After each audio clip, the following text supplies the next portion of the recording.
I'm your host, Raquel Villanueva. In the past, mission team members gathered in our mission control for landings, but this time around we have COVID safety measures in place. Today's landing will look a little different than what you've seen before. I am in a room by myself, and so is my co-host. Here in the Spaceflight Operations Facility, team members are in different parts of this building. Some are in mission control, others are upstairs for landing operations. We also have isolated rooms for our guests on this show. In total, we have 8 locations covered by 14 robotic cameras that you will be seeing. One of those locations is the dark room, the heart of NASA's Deep Space Network. Think of it as a giant communication switchboard. This is where spacecraft phone home to us from across the solar system and interstellar space. The Deep Space Network has been tracking Perseverance since it left Earth, and there are lots of ways you can watch landing today. We have a 360-degree camera inside the control room. It lets you experience the landing right along with the team while seeing this broadcast. We also have the clean feed. It shows an uninterrupted view of mission control and audio. También tenemos un programa en español. To tell us about it is host Diana Trujillo, who also works on the mission. Thank you, Raquel. We're so excited to be the sister live broadcast in Spanish. Sintonízate nuestro programa en las redes sociales de Twitter, YouTube y Facebook en la NASA en español para que nos acompañes a un tour virtual de la NASA con entrevistas con astronautas, con participación de artistas, con entrevistas con científicos e ingenieros de Perseverance, con Plaza Sésamo y mucho más. Te esperamos. Gracias, Diana. And don't forget, we want to see how you are watching the landing today. Use the hashtag Countdown to Mars to send us your photos and videos.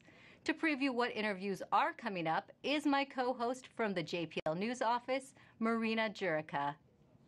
Thanks so much, Raquel. The excitement is building behind me right here in Mission Control as we count down to the Perseverance landing. We will be talking to some of the many people who made today possible, from scientists to engineers on the Mars 2020 Perseverance rover team to folks from NASA headquarters giving us a look into the future of Mars exploration. A little later, we will also be speaking with the students who named the rover and the helicopter. Inspirational stories as we prepare for another landing on the red planet. Back to you, Raquel. Thanks, Marina. Let's give a shout out to the students around the nation learning about Perseverance's mission to Mars with their teachers. We're happy you're with us on this exciting day. Later in the show, we will be answering some of the questions you submitted through your classrooms. Landing on Mars is complex. The team will be calling out milestones as they happen. It's fast-paced, and you'll hear lots of technical terms. To help us translate and explain what is going on in mission control is Swati Mohan. She is part of Perseverance's landing team. Thanks for guiding us through landing today, Swati. Hi, Raquel. I'm happy to be here today. So, Swati, what is the status of the Perseverance rover right now? So Perseverance is still in space right now, about 9,000 miles from Mars. So far, she is healthy and on course. And it takes time to send signals between Earth and Mars. Can you let us know how that affects the information you are seeing?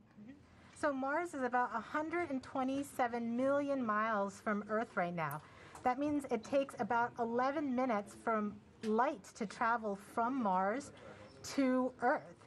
So all the information that we receive from Perseverance actually happened 11 minutes ago. So the round trip is 22 minutes for us to send a command to Perseverance and hear back on the ground that she's received that command. This is what we call two-way light time. That's good to know. And can you tell us who else is in the room with you right now? The operations team is split into 2 different areas. Here in the cruise mission support area, we have primarily the team that has been flying Perseverance from Earth to Mars. You'll see the placards with the roles of each of the people by their stations. Some of the people you may hear talking today are the flight director, who is the conductor of our operations orchestra here. The Entry, Descent, and Landing Activity Lead, who is a member of the landing team tasked with understanding the execution of entry, descent, and landing. And then also the telecommunications and entry, descent, and landing communications engineers who will be monitoring the signal from Perseverance through the different paths that we have. Upstairs, in what we call the war room, we have almost the entire entry, descent, and landing operations team.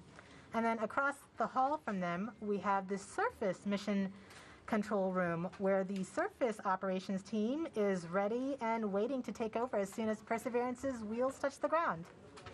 And you have been part of this mission for years now. Can you tell us what have you been working on?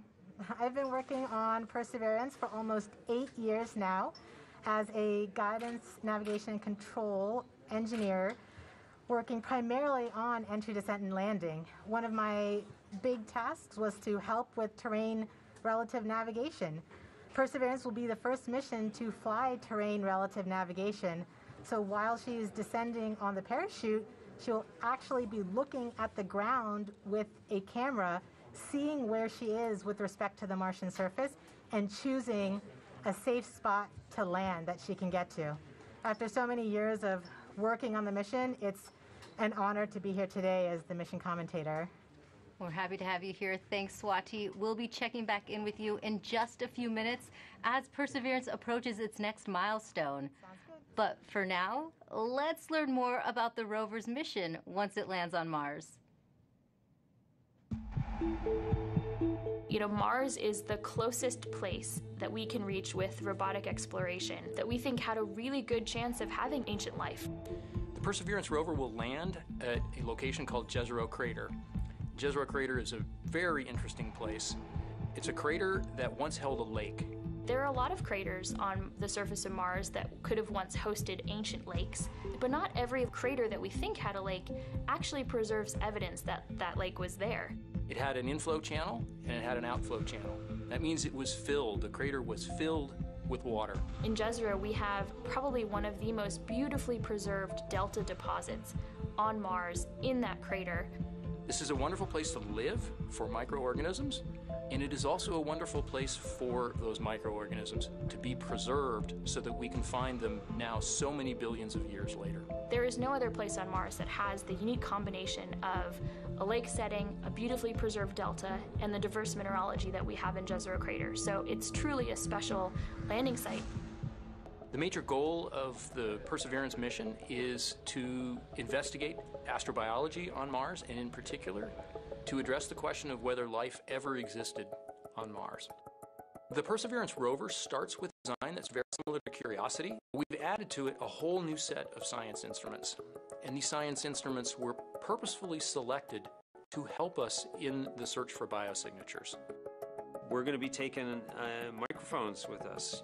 For the first time, we're going to have that human sense on another planet. Perseverance carries with her a grand experiment in spacefaring technology, a helicopter, the name of which is now Ingenuity. One of the major upgrades that Perseverance has from Curiosity is that it's able to self-drive for a distance of up to 200 meters per day. As the rover is driving, it's literally building the map of the road it's driving on Mars. Scientists for years have told us that to really unlock the secrets of Mars, we have to bring samples from Mars back to Earth. So what Mars 2020 is going to do is to drill samples, put them in small tubes. We're going to seal it in its own individual tube. We set them on the surface to provide a target for the second two missions, which hopefully will get in development in the next several years and could potentially get the samples back to Earth by 2031. Perseverance is a very, very profound first step in both our understanding of our place in the universe and a stepping stone towards human exploration on Mars.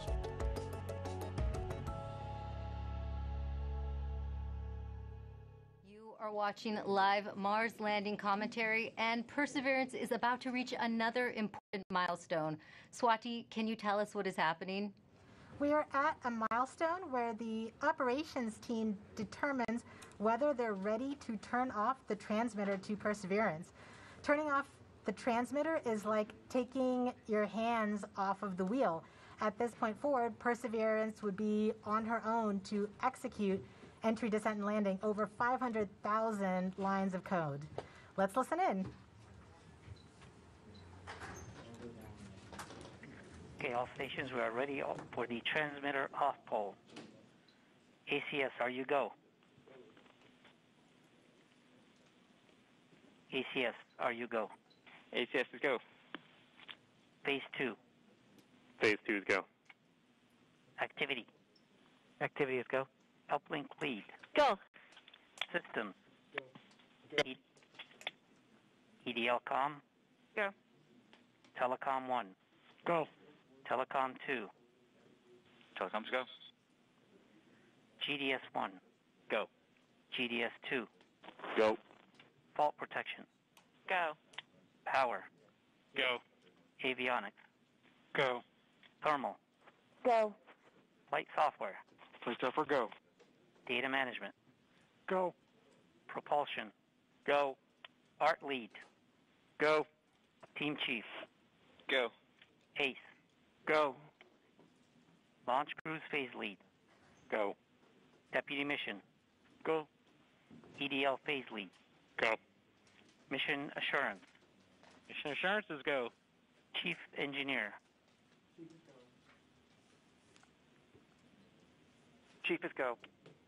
Project manager. Project go. Mission manager. All stations are go for transmitter off. Copy flight, go for transmitter off. There you have it, Raquel. We have deemed Perseverance ready to execute entry, descent, and landing on her own. Thank you, Swati. As we just heard, Perseverance is now operating on its own as it cruises closer to Mars. To help explain what this mission means for the agency is NASA's Associate Administrator Thomas Zurbuchen. Thomas, this is our 5th rover sent to Mars since 1997. Can you tell us how Perseverance is going to kickstart a new era? Wow, this is such an important day today, and it really is the beginning of a new era in a sense that we're going from exploration, kind of with experiments on rovers, looking around, doing analysis, to the sample return phase, in which we're not only looking around, looking at the geology, but really turning our rover into a robotic geologist and astrobiologist, collecting samples that we will bring back to Earth. And for us, of course, those are where the best laboratories are of all of humanity. Some of them still remain to be explored by some that are not yet in the science community yet. And that's what we're looking forward to. It's that new phase. The other element that I want to talk about is the amazing technologies that are there. And of course, one of my favorites is the Ingenuity helicopter, this in search of this extraterrestrial Wright brothers moment, controlled flight for the first time elsewhere, Raquel. Great. And we have a student question on video for you from Macy. Hi, my name is Macy Ragsdale. My question is anything alive on Mars? Thank you. Well, Macy, I'm so glad for your question. That's a question I ask myself. Is anything alive there? And frankly, at the surface where we're going right now with Perseverance, we do not believe there's anything alive right there because of the radiation that's there. It's chilling cold and there's really no water there. But guess what? We think that 3 billion years ago, this looked like a stream that you may see on Earth. And frankly, a lot more similar than Earth, with water with a magnetic field, just like the Earth with an atmosphere. And the question is, at that time, 3 billion years ago, were there single-cell organisms, just of the type that developed on Earth? So is there life on Mars overall? We don't know, but where we're going right now, we're really looking for ancient life, and that's what we're so excited about. Thank you for your time today, Thomas. And thanks to everyone who has been using the hashtag Countdown to Mars. Here are some of the photos that you've sent in so far. Let's take a look. Now, please keep sharing with us how you are watching this moment today. For now, let's go back to Swati for an important update to what's going on in mission control as we get closer to another milestone. Hi, Raquel. This next milestone is a communications pole. So during landing, not only will Perseverance talk directly to Earth, but we'll also be talking to two spacecraft that are currently orbiting Mars, the Mars Reconnaissance Orbiter and the MAVEN spacecraft. This poll is to confirm with the Mars Reconnaissance Orbiter spacecraft and the MAVEN spacecraft teams that they are ready and on track to support the relay from Perseverance. Let's listen in.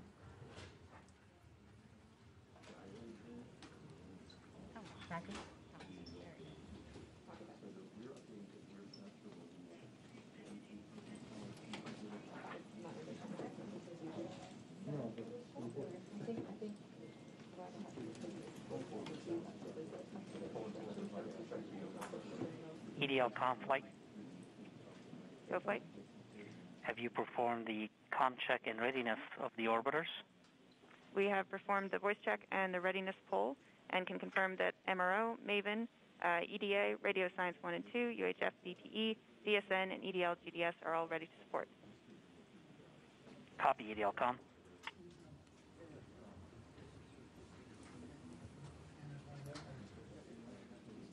So we've just heard that we have confirmation from each of the different orbiters and all of their support equipment on the ground that they are ready and are on track to support the relay from Perseverance. Great, thank you, Swati. And we just heard that communications readiness poll, which means we are ready to relay the data Perseverance will send to get a better idea of what the rover looks like as it approaches Mars. We have a NASA program called EYES. The visualization lets anyone watching track Perseverance. Here's how the program works. Follow Perseverance on its journey to the surface of the red planet with eyes on the solar system. From your desktop or mobile device, go to eyes.nasa.gov.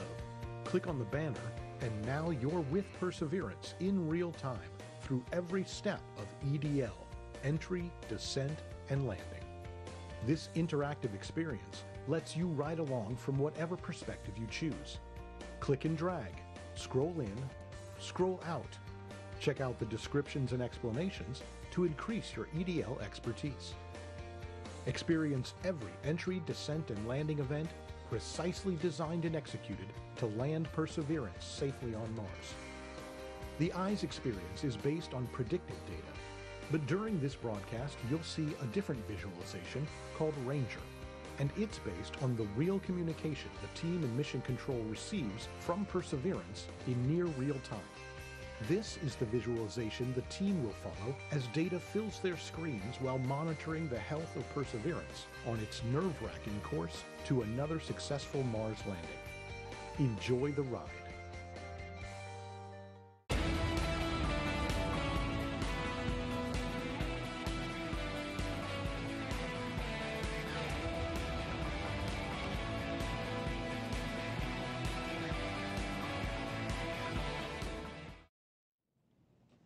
You are watching live Mars landing commentary. Stepping outside Mission Control to talk to us is Perseverance system engineer, Matt Smith.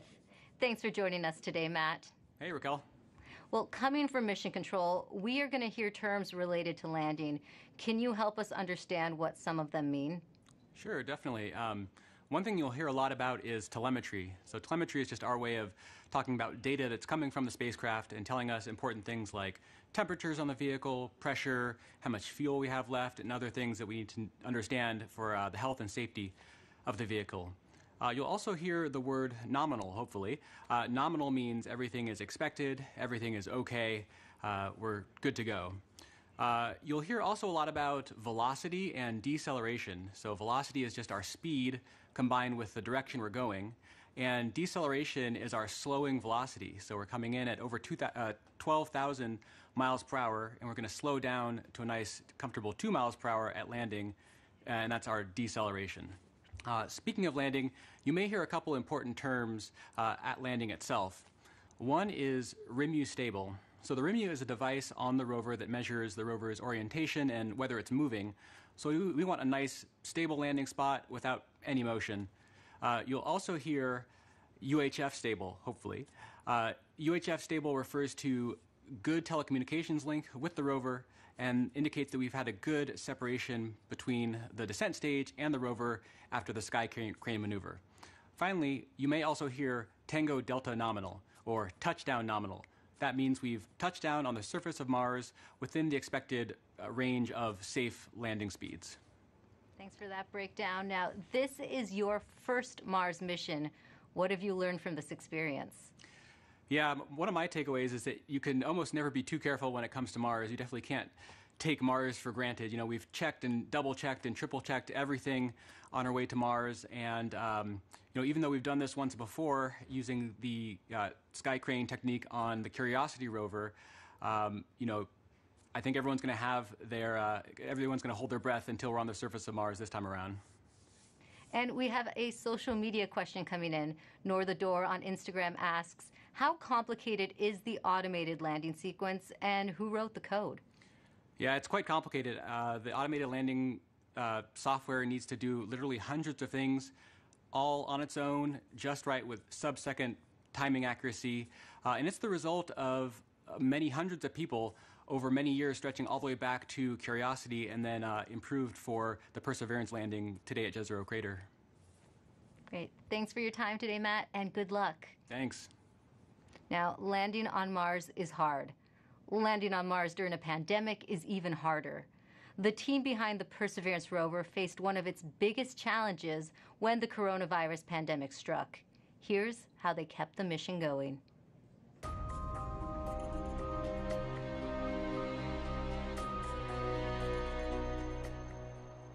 When the pandemic struck, the future was certainly unknown. It was like walking into a blind, dark alley. You didn't know what was there, what was in front of you, what you were going to have to deal with.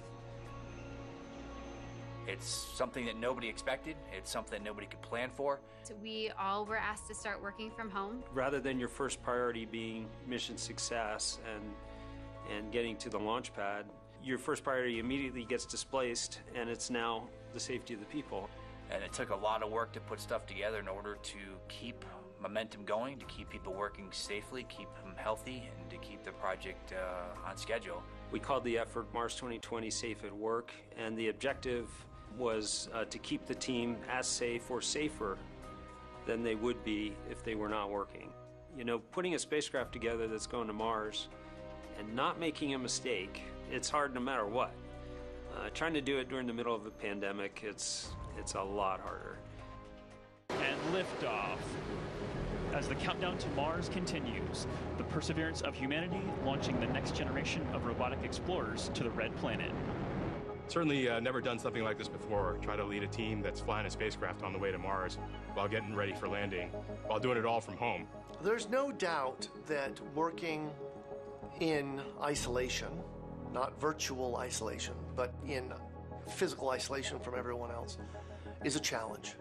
We had to rethink and redesign what it meant to operate a spacecraft in flight when we couldn't all be in the same room in mission control, seeing the data come down from Perseverance. It was a major change going to that, you know, looking at everyone on a screen instead of in person. Because of the pandemic, you can't you know, just pop over your cubicle wall and talk to the person next to you. It's definitely been a challenge to figure out how to communicate and get everything done remotely, but we've managed to make it work. We are explorers. Our job is to go into the unknown, and this is just another example of the unknown. We're really doing something that's transformative and trying to understand whether or not life evolved on another planet. That's the fundamental objective of this mission. We're all still connected by this incredible mission and this wonderful team that we have the opportunity to be a part of. So that keeps at least me going. Pretty much everybody that I've talked to that's associated with the mission has said the same thing, which is you could not have come up with a better name than Perseverance. It's an amazing serendipity that we get to persevere through working on Perseverance.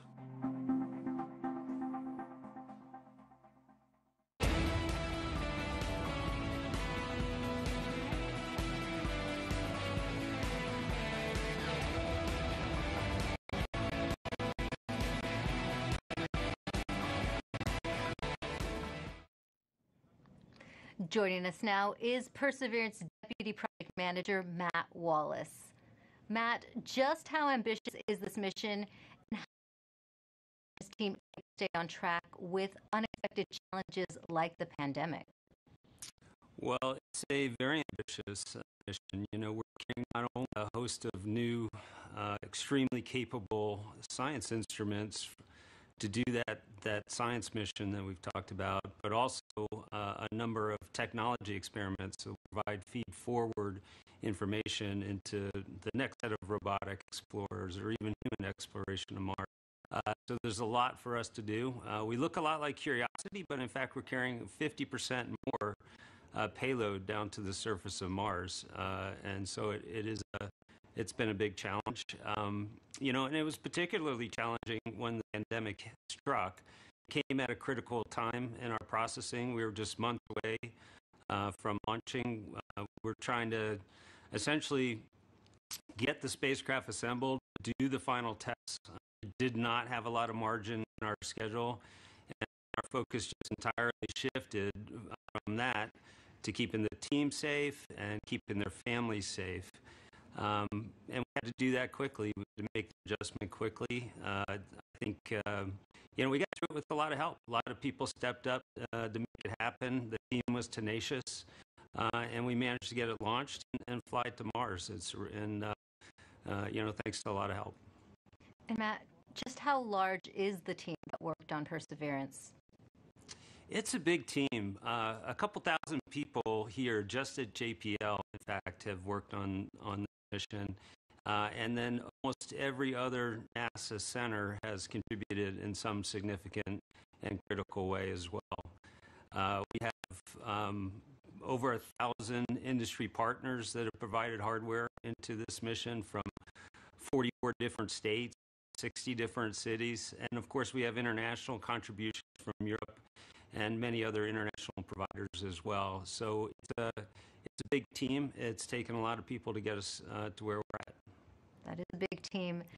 This is the most difficult landing site ever attempted. Now, why do you think Perseverance is ready to land in Jezero Crater now? Jezero is tough. I mean, it's scientifically fascinating because it's got a lot of things like craters and you know, rock fields and cliffs and sand dunes and that sort of thing, which are great for the science community. That's exactly the type of features they're looking for to learn more about Mars. But they're all landing hazards for us. And so we've had to add new technology to relevant navigation, which is the ability essentially to divert away from hazards. But we have taken this system through the same types of paces that we have in previous missions. We've used the same techniques, the same best practices for engineering verification, and in many cases, we've used the same people. This, in fact, is my fifth Mars rover mission, and I'm not alone. There's other people on the project in the same situation. So, you know, the team has given it everything they've gotten to put it all out there and to make this successful, and I think we're ready. Thanks, Matt, and good luck on your fifth mission. Thank you very much. Well, Jezero Crater is a location on Mars that has intrigued scientists for years. Let's head over to Marina to learn more about the science goals of the mission. That's right, Raquel. Here to explain why we want to go there is Deputy Project Scientist Katie Stack Morgan. Welcome, Katie. Thanks, Marina. Glad to be here. Now, Perseverance is landing on Mars at the Jezero Crater. Why is it that you and the team chose this particular area? Yeah, so scientists believe Jezero Crater is one of the best places on Mars and possibly the entire solar system to look for signs of ancient life. Jezero contained an ancient lake and has within it one of the best preserved ancient delta deposits on the surface of Mars. And deltas form when a river enters a relatively open body of water, like an impact crater, and deposits the sediment that it's carrying into the lake. And we know based on studies of deltas and lakes here on Earth that they're great places to concentrate and preserve organics and support microbial life. We're also excited because Jezero exposes rocks that are between 3.5 to more than 4 billion years old and represent a variety of different geological processes. Now, this might be a tough choice, but what do you think would be the most rewarding scientific discovery that we expect to get from this mission? Yes, hands down, I think the most rewarding discovery I think we could make with Perseverance would be finding a truly compelling ancient biosignature on Mars. The rocks in and around Jezero crater record a period of time when life first arose in the solar system, and we have the opportunity with Perseverance to study the evolution of the planet from a once habitable world likely capable of supporting ancient life to the cold, barren planet we know Mars is today. And why do you think, Katie, it's so important to find out if there really is or was ancient life on Mars? Well, the question of whether there's life beyond Earth is one of the most fundamental and essential questions we can ask. And our ability to ask this question and develop the scientific investigations and technology to answer it is one of the things that make us as a species so unique. And based on everything we know about Mars in the past, it absolutely should have been capable of supporting ancient life. So we can find out an answer to the question, where there were habitable environments, was there life? And studying the possible emergence of life on ancient Mars can also help us better understand the conditions that led to life on our own planet. That's so fascinating, Katie. Now we're going to take a question from a student, Vara. Hi, I am Vara, and my question is, why was Mars able to sustain lakes and rivers ages ago, but cannot now? Isn't it cold enough to make water, and isn't it always? Thank you. Yeah, that is such a great question. And one of the things that protects our atmosphere here on Earth and allows liquid water to be stable on our own planet is the fact that we have a magnetic field protecting that atmosphere. We think that Mars lost its magnetic field way back billions of years ago and left the atmosphere exposed to things like solar winds and cosmic rays that basically blew that atmosphere away. And once that happened, liquid water wasn't stable on the surface of Mars anymore. It was too cold and the pressure was too low. And so now Mars is not capable of supporting liquid water and likely not capable of supporting life at its surface. Well, thank you so much to Vara for that great question. And a big shout out to all the kids that are watching out there today. And thank you so much to you, Katie, for joining us. That was so great. Thank you. Now sending it back over to you, Raquel. Thanks, Marina. Earlier, we were able to catch up with the communication systems engineer, Chloe Sakier. She helps us break down the system used to track Perseverance during landing. The communications infrastructure supporting Perseverance's landing is quite complex. We've rallied a truly global network of relay and communications assets to help us capture and record those precious minutes of entry, descent, and landing, or EDL. We receive a stream of engineering telemetry via these communication assets that helps us see and understand exactly what's happening. Perseverance sends direct-to-Earth X-band tones, each of which provides us with indications of critical entry, descent, and landing events. During entry, descent, and landing, we have 2 Mars orbiters listening for the ultra-high frequency, or UHF, signals from Perseverance. These orbiters relay these signals to deep space network stations on Earth, Madrid in Spain, and Goldstone in California. The Mars Reconnaissance Orbiter, or MRO, has reconfigured its software to perform a type of relay called bent pipe. This will provide us with near real-time telemetry during entry, descent, and landing. We have coverage from the Mars Reconnaissance Orbiter from just before entry to a few minutes after landing. The telemetry we receive will be delayed by the time it takes light to travel from Mars to us back on Earth. Additionally, the Mars Atmosphere and Volatile Evolution spacecraft, or MAVEN, is recording these UHF signals and will be relaying that recording hours after landing. MAVEN will be covering us from around the time of cruise stage separation until a few minutes after landing. We also receive what we call heartbeat tones, which are indications that the spacecraft is alive and progressing throughout entry, descent, and landing. It's important to note that while unexpected, we could lose our communication links and still land safely. Because Perseverance is doing entry, descent, and landing completely autonomously, she doesn't need our help to joystick the landing. The communication links give us added visibility. And you can see Chloe hard at work inside Mission Control right now. Perseverance's landing might look like the system the Curiosity rover used back in 2012. But landing on Mars is difficult. There's always a risk involved. Here's what needs to happen for Perseverance to touch down safely in Jezero Crater. Nothing can be taken for granted when you get to Mars. There's a lot of things we just don't know. Space always has a way of throwing us curveballs and surprising us. I mean, until we get the data that says we're on the ground safely, I'm going to be worried that we're not going to make it. Entry, descent, and landing is often referred to as the 7 minutes of terror because it takes about 7 minutes to get from the top of the atmosphere of Mars to the ground safely. The spacecraft has to do all of this by itself. There are many things that have to go right to get Perseverance onto the ground safely. There's a lot counting on this. This is the first leg of our sample return relay race. There's a lot of work on the line. Starting about 10 minutes before atmospheric entry, we get rid of really the spacecraft part of the rover that's been supporting us. We come screaming in to the Martian atmosphere at 12 to 13,000 miles per hour. And the heat shield is what dissipates all that initial energy through friction. The vehicle will continue actually flying itself through the atmosphere. It's sort of like a transforming vehicle that went from a spacecraft, and now it's kind of like an aircraft actively guiding itself. When we're going slow enough, we deploy a parachute. It's the biggest supersonic parachute we've ever sent to another planet. It's critical for slowing down the vehicle. Perseverance's entry, descent, and landing borrows heavily from that of Curiosity.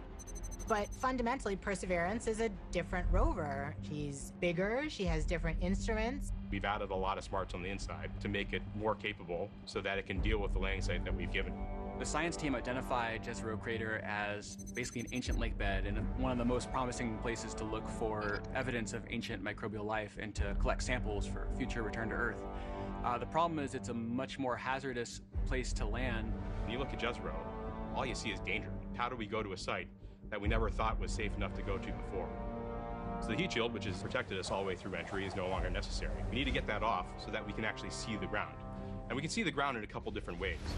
Perseverance will be the first mission to use terrain relative navigation. So while it's descending on the parachute, it will actually be taking images of the surface of Mars and determining where to go based on what it sees. This is finally like landing with your eyes open.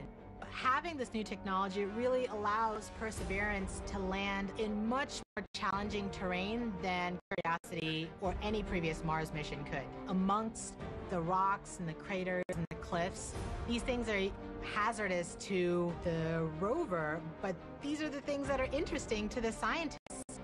Once Perseverance has figured out where she is, we jettison the back shell and parachute and light up our rockets. Those rockets help us steer to a safe landing spot that's nearby.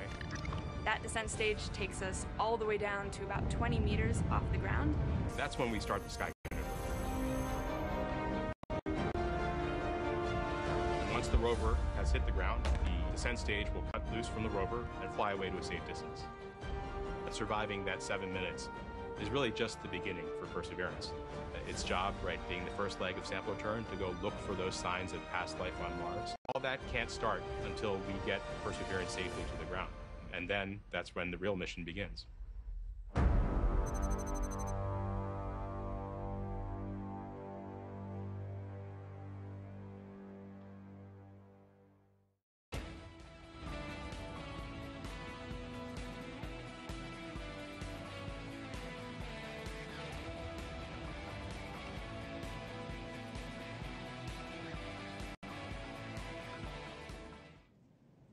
With us now is Al Chen. He is Perseverance's entry, descent, and landing lead. Al, you were part of the Curiosity rover landing. Does it get any easier the second time around? It absolutely does not, especially when considering we're trying to land the biggest, heaviest, and most complex rover we've ever built at the most dangerous landing site we've ever attempted. Jezero may look great and promising from a science perspective, but it's absolutely treacherous for landing. There's a cliff wall that's about 200 feet tall that runs right through the middle of the landing site. There are craters full of sand that even if we landed into them, we would not be able to drive out of. And there are rocks to the east and actually all over the place, rock fields. That would be a bad day for us if we were to land on them. Now, Al, what new technology makes this type of dangerous landing possible? Perseverance is carrying two new technologies that are really kind of under the hood smarts that are allowing us land at this kind of treacherous landing site. The first is range trigger. That's the ability, we've given Perseverance the ability to decide for herself, based on where she is, when to deploy the parachute. Previously, we used to deploy parachutes, that supersonic parachute, based just on navigated velocity. But now Perseverance has the smarts to figure out where she is and deploy that parachute at just the right place to make sure that we shrink where we could come down. That actually reduces the area, that error ellipse, where we can come down on the ground, from something that was on the order of 15 miles long by 12 miles wide for Curiosity to about 5 miles long by 4 miles wide for Perseverance. So that's quite a bit of reduction. Second, the next piece of technology that's helping us land there is terrain relative navigation. In the past, after we've popped off the heat shield, we've taken pictures of the ground as it's been coming up, but we haven't really done anything with them. This time, Perseverance is carrying a camera to take pictures, but also a kind of second brain to help it figure out what those pictures are telling it and match it up with an onboard map from a satellite. That allows it to figure out exactly where she is. Suddenly then, she can then fly to safe spots that are nearby once she really knows where she is. It allows the site to not have to be as flat and boring as a pancake as some of our past sites have been, the entire area we could come down. Now we just need little pieces of that site to be small enough and safe enough for us to land in safely and fly there after we've gotten rid of the parachute. And we also have a social media question coming in. Sansakari14 on Instagram is asking, how does the Sky Crane decide where to move itself after the payload lands? After the payload lands, after the rover touches down, the Sky Crane, the descent stage, which is that rocket-powered jetpack above it, the first job, of course, is to make sure you don't hurt the rover. So it'll turn forward or backward so that the engine plumes don't pass over the rover. So it'll come up and start to turn. And it'll go in whichever direction is closest to north. So it can either go forward, if that's the way north is, or go toward the rear of the rover, if that's where north is. And it'll fly about 1/3 of a mile or so away. Thanks for talking to us today, Al. Thank you very much. Now, let's head back to Mission Control for an update from Swati. Hi, Raquel. So remember that command that we sent at around 11:35 to turn the transmitter off? We are just about to get confirmation that Perseverance has received the command. The command took 11 minutes to go to Perseverance, and then the reply took 11 minutes to get back from Perseverance to the ground. So we should hear about any second now that we have officially turned off the transmitter. And after that, we will be about 4 minutes from the start of entry, descent, and landing mode. At this point, we will transition from the cruise approach mode to entry, descent, and landing. And that means our travel from Earth to Mars is done, and now we just need to get to the surface. So far, things are looking good. Great. Hello, this is TAD 3, ready to show estimated miss distance for OD 132. Copy EDL phase, we'll come back.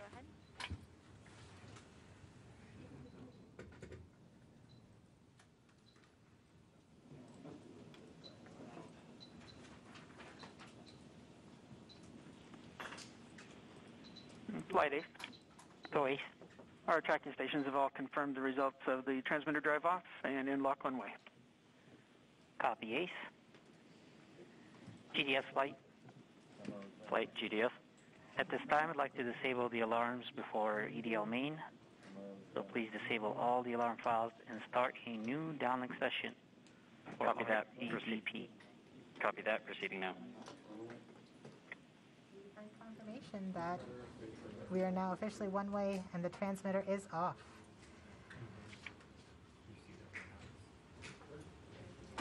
Rover mission has helped shape the other, starting with the landing of the Pathfinder more than 20 years ago, leading up to where we are today with Perseverance.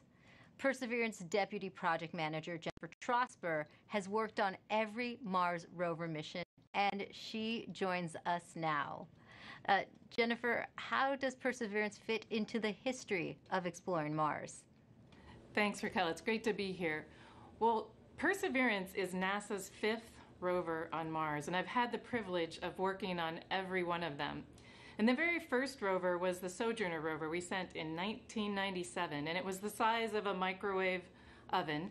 And even at that small size, Sojourner was able to transform the way that we explore Mars from stationary landers to small roving robots that go from place to place, just like a geologist would on Earth. So once we had that roving capability, then we sent our twin rovers Spirit and Opportunity. Spirit and Opportunity were tasked with finding evidence of ancient water on Mars. Now they did. They're great explorers, and both of them found ample evidence that water had once existed on the surface of Mars. But we had a question. Another question then was Mars ever habitable if water had been there? And that's when we sent Curiosity. Now Curiosity was a major upgrade to our rover fleet. She's the size of a small car. She landed with the Sky Crane system instead of airbags. And she also carries along her own sample analytics lab, and she's still operating today. And during her exploration, she has found evidence of a habitable environment in an ancient lake bed on Mars. So now we're sending Perseverance. Perseverance is tasked with answering the question and looking for evidence of ancient microbial life on Mars. And in order to do this, she has to be the smartest and most capable rover we've ever sent. Speaking of Perseverance, can you tell us more about how Perseverance is smarter than its predecessors? Yes, we've made a lot of upgrades to help her along with the surface mission. One of them is for her autonomous traverse capability. When I say autonomous traverse, I mean we tell her where we want her to end up, and she has to figure out the safe and best way to get there. In order to do that, she uses her cameras, algorithms, a computer. So we've given her another computer, we've upgraded the cameras, and we've upgraded the algorithms. Now she drives 3 times as fast as Curiosity could drive in this autonomous traverse mode. In fact, her average daily distance for driving, about 200 meters, is close to the maximum distance any rover has ever driven in a day on Mars. So she's fast. Another thing that we've done, which is the most significant upgrade that we've made, is the sample caching system itself. Curiosity has a robotic arm, like Perseverance has a robotic arm, but on the end of Perseverance's robotic arm is a coring drill that will go and take rock cores, transfer them into sample tubes and into the rover, where another robotic arm will take those tubes, will seal them and store them, and eventually drop them on the surface of Mars for future return to Earth. Great. And we also have a social media question about Perseverance. Erica AS on Instagram wants to know what the wheels of the rover are made out of. Great question. Well, you may think we make them out of some material you've never heard of. It turns out they're made of aluminum. Now, Perseverance's wheels are a little thicker than Curiosity's, but they're actually both made out of aluminum. And one more question for you. Can you tell us more about the importance of where you are right now in the building? Yes, I am above, on the second floor, above the cruise mission support area that you've been watching. And this is the surface mission support area. So as soon as Perseverance lands, all commands, this room will take over. It will become headquarters for operating Perseverance on Mars. Thanks for taking the time to talk to us today, Jennifer. Thank you. Now, we now know Perseverance's place in history. Let's take an up-close look at the rover with Mars 2020 System Testbed Engineer Elio Morillo. Thank you, Raquel. I'm standing in front of the Mars 2020 Perseverance scaled model. As you can tell, this vehicle is about the size of a Mini Cooper. These wheels are obviously black here and they look like rubber, but they're actually fully made of metal. These wheels are designed to allow us to climb over obstacles and of course climb over hills and minimize the amount of slipping once we're traversing on the surface of Mars. Here in the front of the rover, we have the sample caching system. And of course, at the very front end of this is the robotic arm, which this entire system is arguably the most complex robotic system we've ever sent outside of Earth. Here at the tip of the arm, we have a turret which contains a suite of instruments along with some drills and coring capabilities that will allow us to do contact science once we get to the surface of Mars.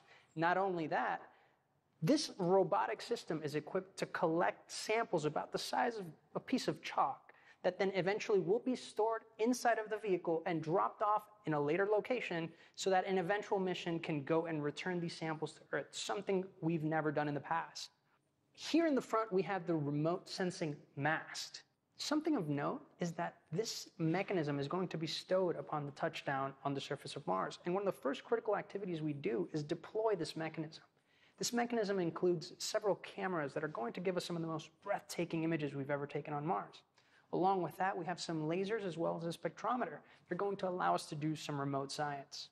Here you see some of these extrusions that are part of the larger weather suite of instruments that will allow us to characterize the local climate around Perseverance. So that's a quick tour of the rover, but I got to get back to work. So back to you.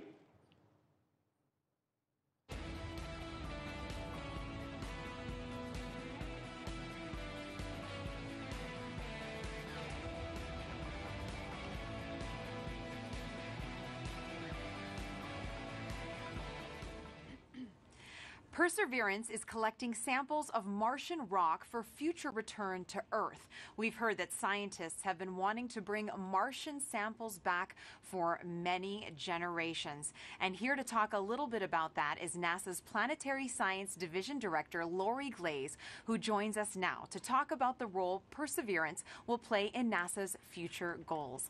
Welcome, Lori. Hi. Now, as you just heard, we've heard that scientists have been wanting to bring back these Martian samples for a very long time. Why do we need to bring them back? That's really a great question. You know, we actually have examples of Mars already here on Earth that came here as meteorites. But we don't know exactly where they came from on Mars, and then they also have had to make the trip from Mars to Earth, and so they got altered during that time, and then during their entry and descent into the Earth's atmosphere, that also changes what those rocks are like. So being able to go to Mars and actually collect a sample where we know exactly where it came from, and we know we can preserve it and keep it pristine and carry it all the way back here, this will be incredibly important to help us answer questions about the geologic history of Mars, understanding how it formed and evolved, and also really important questions about whether or not life actually existed on Mars 3.5 billion years ago, and whether that life, if it existed, has been preserved in the surface of Mars. Now, Lori, these sample tubes that Perseverance is going to be collecting, they're the cleanest things ever created on Earth. Tell me a little bit about that. Oh my goodness. We worked so hard. The team here at JPL is absolutely incredible to assure that those sample tubes are incredibly clean. One of the main goals of this mission is to be able to detect if there's actual life that's preserved, ancient life preserved in those rocks, in those samples. And we definitely don't want to be carrying, our own DNA off to Mars and then bring it back here to confuse our scientists when they're trying to study those samples. So it is an incredibly clean set of equipment that's been sent there. As you said, the cleanest thing we've ever sent into space. Now, this is a very complicated campaign. Can you break down for us how it's going to work and if there's any international partners working with us? You are correct. The Mars sample return campaign is incredibly complex. In fact, it's probably the most challenging thing we've ever tried to do. But we're definitely not going to try and do it alone. We have great partners with the European Space Agency. And the way this campaign is going to work, well, Perseverance is the first step. Chapter 1 is going to Mars and collecting the samples. Chapter 2 is going to be a sample return lander that we hope to launch in around 2026 to 2028. And that lander, it'll be an American lander carrying a fetch rover that's provided by European Space Agency. And that little fetch rover will drive out and pick up the samples that Perseverance left on the surface of Mars. And the fetch rover will bring them back and load them into a rocket that we call the Mars Ascent Vehicle, which will be the first ever launch from another planet. And it will launch those samples into orbit around Mars. In the meantime, the European Space Agency will have an orbiter that's in orbit around Mars that can rendezvous and capture those samples and then bring them back to Earth for us to study back here in our amazing laboratories. A lot of firsts, it sounds like, Lori. And another first, how is Perseverance and the Mars Sample Return mission going to help the future exploration, human exploration of Mars? I'm so glad you asked that. I think we're going to get a lot of great information from Mars sample return with, again, being able to land the heaviest payload we've ever landed on Mars will be that sample return lander. That's critical to us learning how to land humans on Mars. And then we are definitely going to want to be able to launch the humans back off of Mars. So that Mars ascent vehicle is going to be critical, that first step of the first launch from another planet. So exciting, Lori. And speaking about the Mars generation, we're now going to take a student question for you from Livia. Hi, my name is Livia, and my question is, what made you want to study Mars, and why are you working so hard and willing to wait so long for a sample? Thank you. Oh, Olivia, that is such a great question. And I enjoy Mars just because it can tell us so much about how our solar system formed and evolved. All of the planets can tell us different parts of that story, and Mars is a really key piece of that. And one of the main reasons we're willing to wait so long to get the sample back is that we've got great new scientists that are all about your age, and in about 10 or 15 or 20 years, you'll be the generation that's going to actually get to work with these samples. When they come back, you'll be the scientists and engineers that will be the next generation to change how we think about Mars and how we think about life in the solar system. That was a great question, Lori. Reach for the stars, future little scientists and engineers. Thank you so much for joining us here today, Lori. It's my pleasure. Thanks. Back to you, Raquel, for another mission update. Thanks, Marina. The cruise team for Perseverance controls the rover on its way to Mars. And moments ago, they handed it over to the landing team, and it looks like team leaders in Mission Control are about to talk to both teams. So let's listen in. The CBM change, as I mentioned previously, is to the EDL reserve two-way non-coherent route. Activity. Copy flight. EDL phase, go ahead.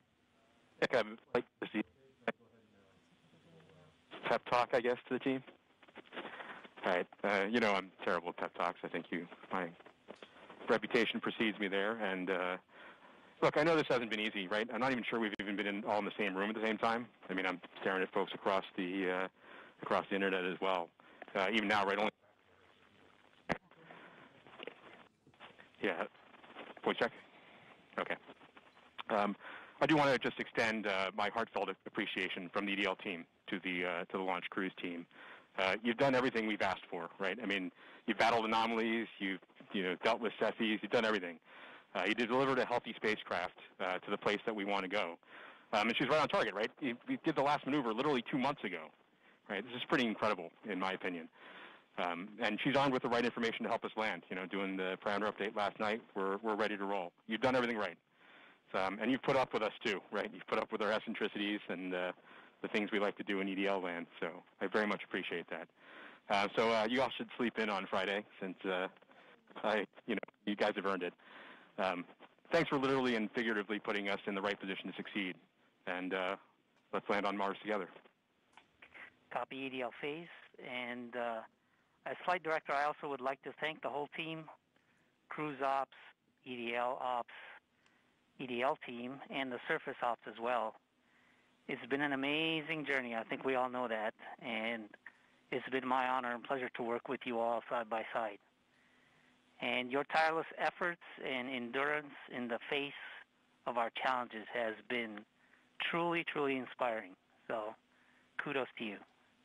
Mission, would you like to say something? Yeah, just echoing the same words that Al and Magdi have mentioned. You guys have overcome great obstacles in the last 6.5 months, and it started with an earthquake in this room on launch day at L-20 minutes. So I can't be more proud than all of the achievements that you guys have pulled off in the last 6.5 months. Whatever happens in the next hour and a half, you can be proud of the achievements that you've accomplished so far. I look forward to seeing you on the other side. And I only wish that the rest of our team could be sharing this moment with us. This is a very unusual event. This room is only half as full as it would be if we weren't in this pandemic. So missing everybody on the team who's not with us here today. And go EDL. Welcome to the EDL family.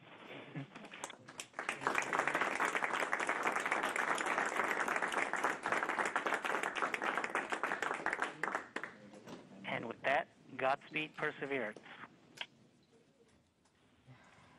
All right, activity. Go ahead and continue the report. Sure thing, Flight. We've since completed the EDL Start Anchor. As I was mentioning, we changed our CBM row to EDL Reserve two-way non-coherent. That row reinforces our CBM windows disabled, keeps our packetization on, it turns off our ranging and switches to the auxiliary oscillator. We have also started our real-time data product and reinforced Medley on. At this time, Now, we just heard Perseverance team leaders thank the cruise team for their work in guiding the rover to Mars. Now, did you know the rover name and Mars helicopter name came from students? Well, a couple weeks ago, Marina was able to catch up with them. Thanks, Raquel. Earlier this year, NASA and our partners held a nationwide essay contest to name our Mars rover. Alex Mather, a 7th grader from Springfield, Virginia, submitted the winning essay that was selected by NASA from a field of more than 28,000 entries from K through 12 students in every state in the U.S. Vanessa Rupani's essay for Ingenuity was so compelling, NASA thought it would be a perfect name for the history-making helicopter, a technology demonstration carried aboard the Perseverance rover. Alex and Vanessa join us now. Welcome, you guys. Hello, space nerds. Hi. Now, you got to go to Florida and watch the launch live back in July. Alex, what were you feeling as you saw that rocket launch into the sky? I read a log of books written by astronauts, and every single one of them always talks about the raw power behind the space launch. And I definitely feel like watching the launch invoked that sense of inspiration mixed with anticipation, along with that rumble in my chest. That's very inspirational, and I'm sure that you have had many conversations with your classmates since this all began. Now, what kind of questions have they asked you? I got some people asking me about what this helicopter is, what this rover is, what are they actually going to do. So I love that this whole experience sparked a greater interest in the mission in my community. Why do you think it's so important for kids to be inspired by space exploration? Because space is the future, and kids are the future.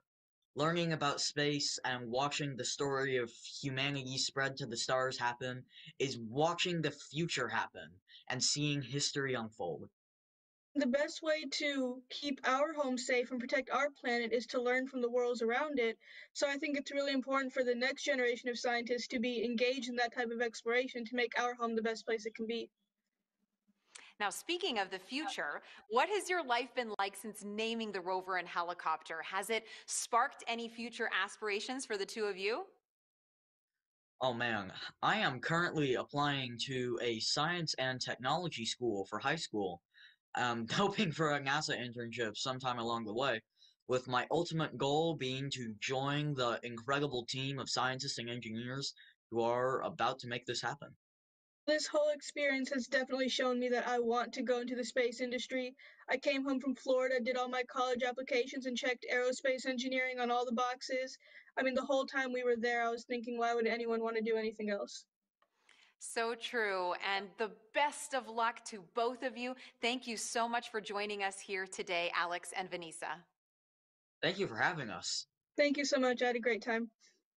Now, your essays, as well as the top 155 finalist essays, are riding on the Perseverance rover, along with nearly 11 million of the names from all over the world that were submitted before launch. And if you miss the chance to get your name on Perseverance, then you will get another chance to reserve a spot on the next mission to Mars. So make sure that you sign up now at mars.nasa.gov for your boarding pass.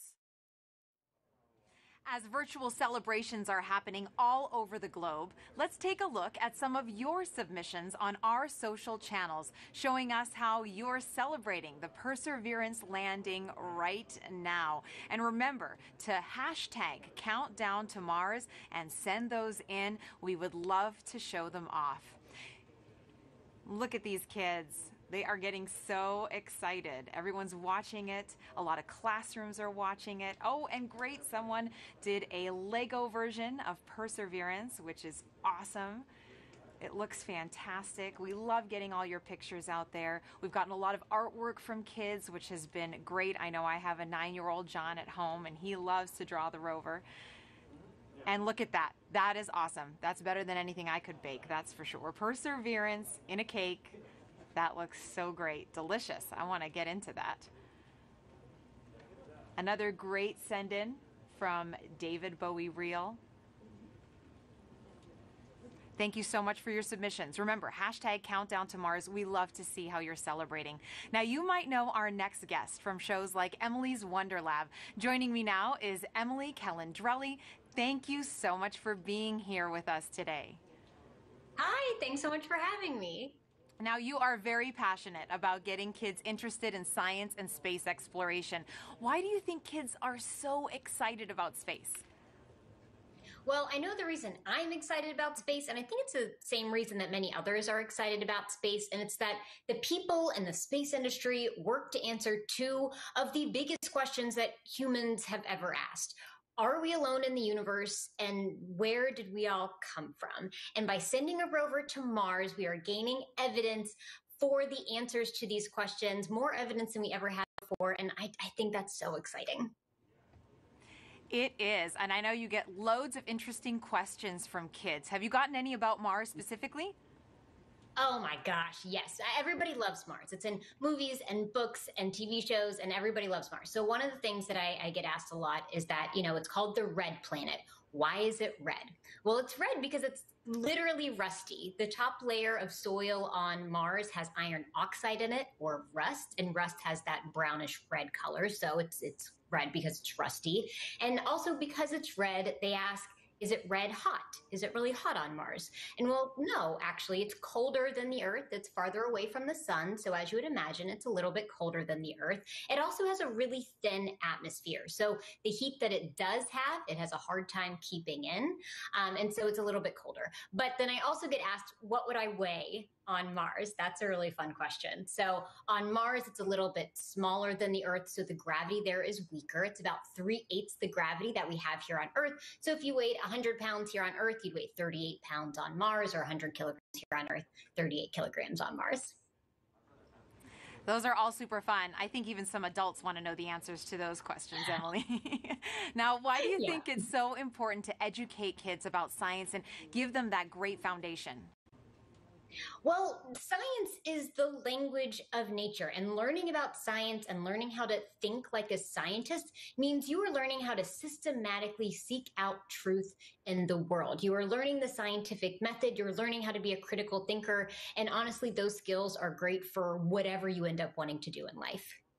True. If you want to be a scientist or an opera singer, that holds true. And what are you most excited about today? I mean, humans are launching a robot to Mars. That doesn't happen every day. I think in all of the hecticness that is going on today and all of the nerves, I just hope everyone can take a moment to sit back and remember that we live in a time when humans have the ability to send a robot to another planet. And that's so cool to me. It is very cool, Emily. Take a deep breath. Thanks for joining us here. Thanks for having me. Sending it back to you now, Raquel. Thanks, Marina. We are offering lots of ways to ride along with us to Mars. Now put yourself right into the action now with our Perseverance photo booth. You can pose next to the rover, place yourself in our mission control, and even see what you might look like taking a selfie on the red planet. There, you'll also have a chance to sign up to send your name to Mars on NASA's next flight to the red planet. It's all available at go.nasa.gov/Mars 2020 Toolkit. And joining us now is JPL Chief Engineer and Landing Veteran Rob Manning. He will be breaking down key moments coming up, and very few people know more about landing on Mars than Rob, going back to the Pathfinder mission in 1997. Thanks for joining us today, Rob. Thank you very much, Raquel, for having me here. And what a wonderful experience. What a wonderful day for a beautiful day in California. We're just also excited here, anxious, worried, but very hopeful. Rob, I have a question for you. There is a landing tradition at JPL that involves eating peanuts for good luck. Can you tell us how did that start? Yes, it started in the mid-1960s. What happened was we had a series of missions that had failures. The Ranger program in the early 1960s, one after another, failed. And what happened was one day a fellow by the name of Dick Wallace on Ranger number 7, on the 7th attempt, decided to bring peanuts to the ops area just before the launch, and guess what? That mission worked. Now, we're not supposed to be too superstitious. We're engineers and scientists after all, but we love tradition. And ever since then, before launch and before critical events like entry, descent, landing, we have brought out peanuts and shared them with the team. And it's been really a wonderful little experience. And so this is something we'll do. We're doing right now, and it's something that we just can't help ourselves. It's just part of the experience. Oh, well, speaking of the experience, how did the Perseverance team keep the tradition alive this year? Well, this year we passed out little packets of peanuts to the team, and they can sneak one peanut in their mouth as part of to keep the tradition alive. But you know, this is part of the COVID experience, but we can't leave this one undone. So this is what we're doing, and this is going to help us land safely. All right, thanks, Rob. I have some questions for you a little later on, but we're heading back to Swati Mohan, who is part of the landing team. She'll be calling out key milestone and events as they happen from Mission Control. So let's listen in right now. So right now we're still about 20 minutes from entry, and the EL phase is giving a last-minute confirmation of what will be happening in the upcoming changes to the vehicle, just to remind the team. This will allow us to steer our trajectory as we make our way through the atmosphere. This is one of the things that allowed MSL, the Curiosity rover, to land where it did. And we're depending on the same type of entry guidance this time around to help get us very close to our target. As we make our way through entry, finish our guided entry profile, we'll do a maneuver called heading alignment, where we point toward the target and get ready to deploy the parachute. But before we deploy the parachute, we need to get rid of a set of balance masses that have been giving us a center of gravity, or CG offset, throughout the guided entry phase. So these are called the entry balance masses. We also call this maneuver SUFR, S-U-F-R, or straighten up and fly right. So we'll go ahead and eject those masses when we get a trigger from the GNC system telling us that we're at the appropriate range to the target to do so. As soon as we deploy those, we will no longer have a CG offset, and we'll be ready to deploy the parachute 17 seconds later.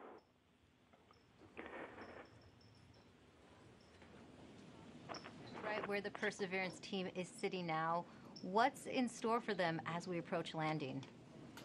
I'm going to hold here for EDL prep as we're about to start that anchor.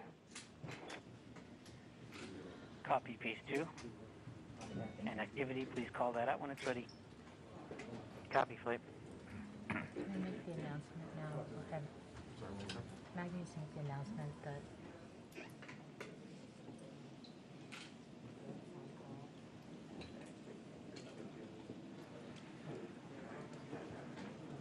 All right.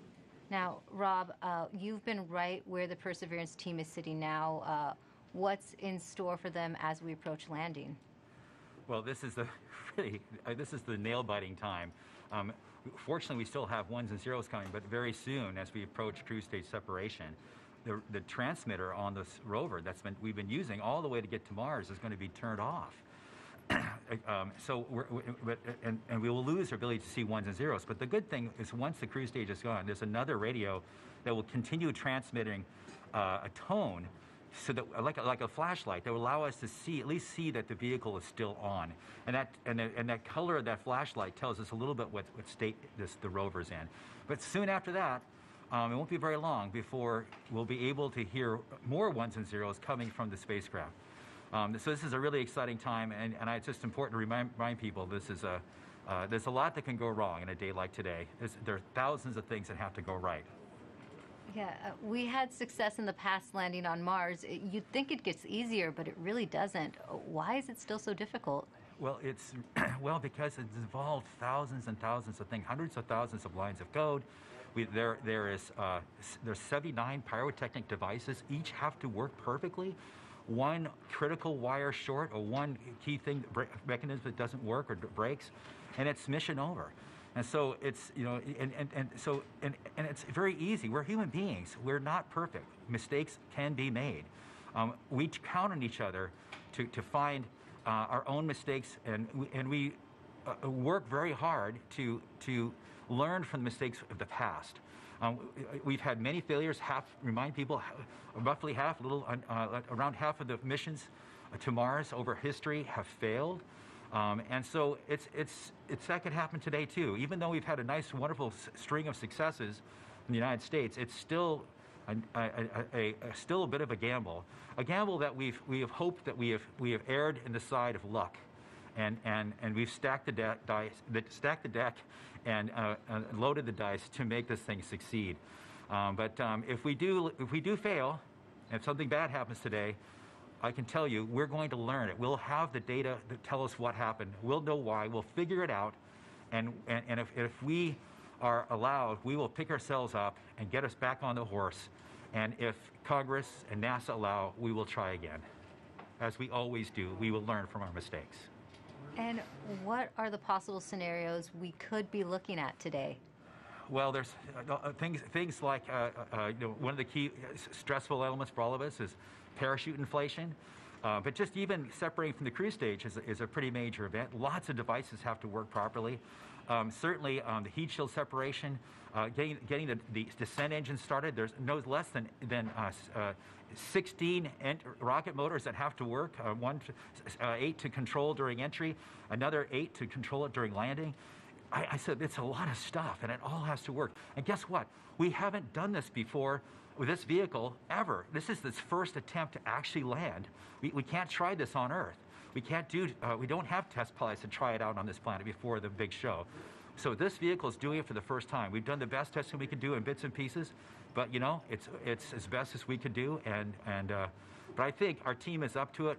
This team is the best. It's a diverse, intelligent, amazing group of people. People from all over the world who worked on this, not just here in California, but all over NASA, contributors from aerospace, universities, countries around the world. It is just an incredible, remarkable engineering achievement, and I am just so proud of this team.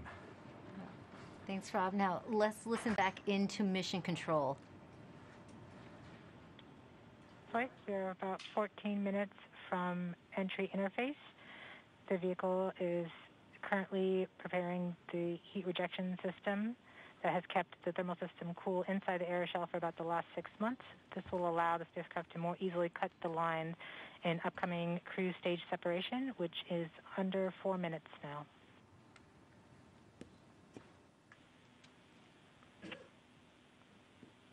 We have now enabled the rover pyro bus. That's the pyrotechnic system that's going to powering off the cruise stage devices. And these are the things in the cruise stage that we no longer need. With the pyrotechnic system working, we can explode the devices the necessary to separate. The vehicle is preparing for the upcoming cruise stage separation in about 3 minutes 15 seconds by powering off all the devices on the cruise stage in order that they can be safe once the cruise stage is jettisoned. Yeah, this cruise stage has been very reliable. We are firing our first pyros to vent the HRS liquid and gas. This has been the coolant that's kept our vehicle from getting too hot on the way to Mars. We have to vent it into space. And this is one of the first major events that take place as part of entry, descent, landing. The HRS vent anchor is complete. Yes. We will see the next anchor in approximately 3 minutes. Okay. We are currently 12.5 minutes from entry interface. We are coming upon cruise stage separation in 2 minutes and 20 seconds. What's happening now, Rob? Okay, well, we're just waiting. The rover is completely in charge. It's doing all the things we've taught it how to do. It's all built into the software. We've tested it over and over and over again. This team has spent 24 hours a day, 7 days a week, testing this thing for years. And so this is really the culmination of all that work. So this vehicle is getting ready to push that cruise stage away. Once it gets pushed away, the entry system with the rover inside, with the rover still in charge, is going to get ready to take the vehicle, turn it to the right orientation, and aim it to Mars, and prepare for entering the atmosphere.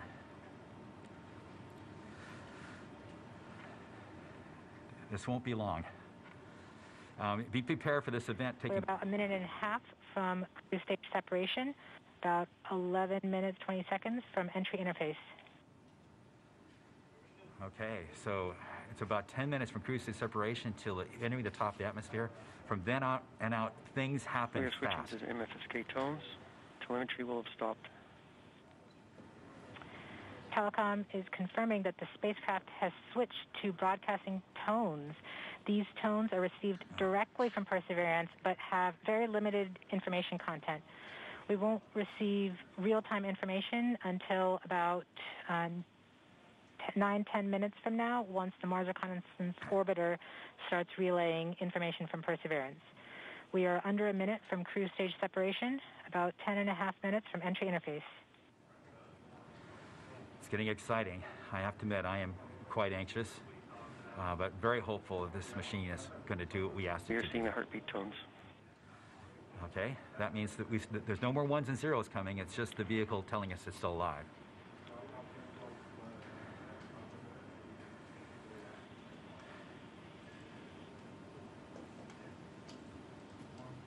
We're continuing to receive tones from Perseverance, standing by for cruise stage separation.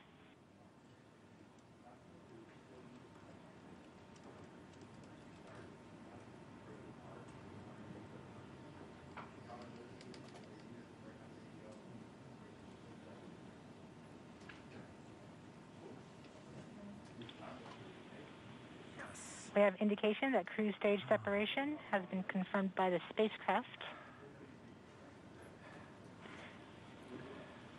We're off on a good start. In about 1 minute, Perseverance's landing software will wake up and begin the final preparations for entry. The first action it will do is to fire warm-up pulses with its entry thrusters. These pulses ensure that the spacecraft gets the thrust that it wants during entry interface.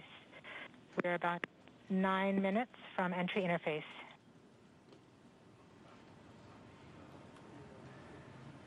Okay, so now the vehicle's on its own. It's turning itself into the direction of facing the heat shield toward Mars, and will eventually hitting the top of the atmosphere. We're not far away. This is going to go very quickly from here on out.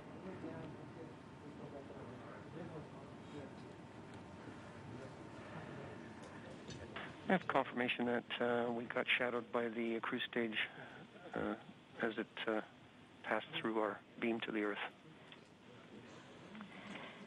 Telecom indicated actually that we could see a signal that the cruise stage went between the Perseverance entry capsule and Earth. So we saw a little blip, the data stream indicating the cruise stage separation. We have confirmation that the vehicle has started warming up those entry thrusters. Warm-up pulses have begun.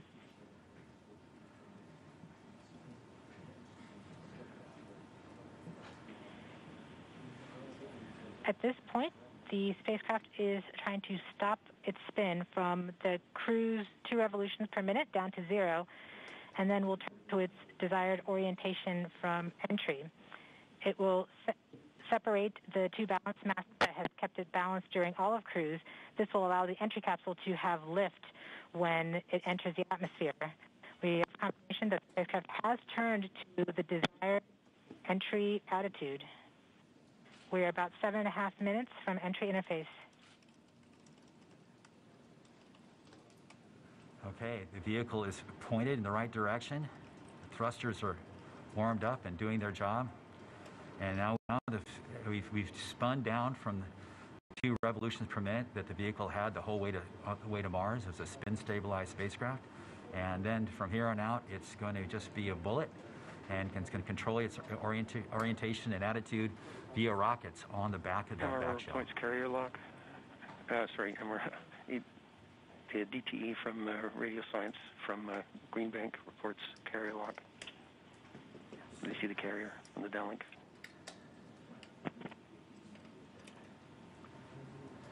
Flight level 1. We are continuing to wait for entry interface. We're about 6 minutes and 45 seconds from entry interface. We have confirmation from Greenback that they are receiving direct-to-Earth telemetry via that path. The spacecraft Perseverance is currently transmitting heartbeat tones. These tones indicate that Perseverance is operating normally and has nothing significant to report. This is as expected. We're currently just over 6 minutes from entry interface.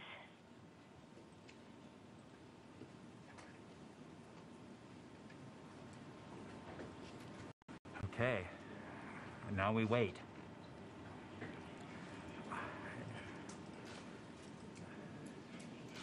As soon as we get to the top of the atmosphere, it will be very quickly, which is the entry point. It won't be very long before the atmosphere will start getting thicker and thicker. It's going very quickly at a fairly steep angle of 15 degrees into the atmosphere. And as it starts to slow down... We're just under, we're about 5.5 minutes from entry interface. We're still receiving heartbeat tones. We expect to continue receiving heartbeat tones until about 5 minutes after entry. At that time, Perseverance will be no longer in view of our antennas here on Earth. About 90 seconds prior to entry, the Mars Reconnaissance Orbiter should begin receiving telemetry from Perseverance and streaming it to Earth in near real time. There are a few expected short outages, such as when we have a plasma blackout or when we enter the peak heating phase. Aside from these outages caused by the plasma blackout, antenna switching, or high dynamic events, spacecraft events, we should have telemetry until about 90 seconds after landing. A plasma blackout is when the signal from Perseverance isn't strong enough to make it through the superheated, super fast air flowing around the spacecraft all the way down to Earth. Once the temperature drops below that peak heating, we do reacquire the signal from Perseverance. We are currently about 4.5 minutes from entry interface. Perseverance continues to report heartbeat tones, indicating everything is nominal. Okay, what we're looking for now is Mars Reconnaissance Orbiter should be in view soon of our vehicle and be able to listen to ones and zeros coming from a separate radio that's really designed to talk between spacecraft.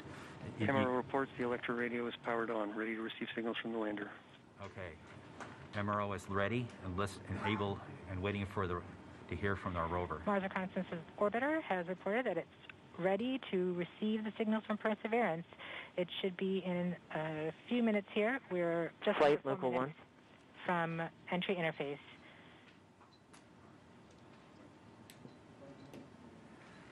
We don't need these ones and zeros, as Swati said, but to land safely. But we really need it for our own health and well-being today to keep our nerves under control. But around this time, a second spacecraft, Maven, should begin picking up telemetry from Perseverance and will continue to record that telemetry until several minutes post-landing. We won't get that data for several hours after landing as it's being recorded and then will be forwarded to Earth later.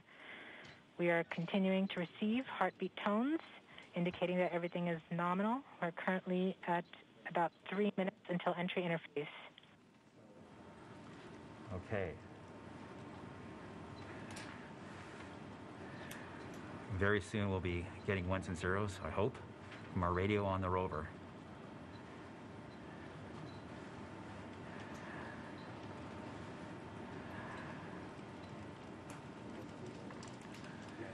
The entry interface is nothing more than just an arbitrary place in the sky that we've defined to be above the atmosphere. But from that point on, there's definitely atmosphere, and above it there isn't. We are 2 minutes from entry interface. Perseverance is to transmit heartbeat tones, indicating everything is nominal. So the tones can tell us whether something's bad or not is happening. So far the heartbeat is doing well. So the vehicle thinks it's in good shape to land, which is a great sign.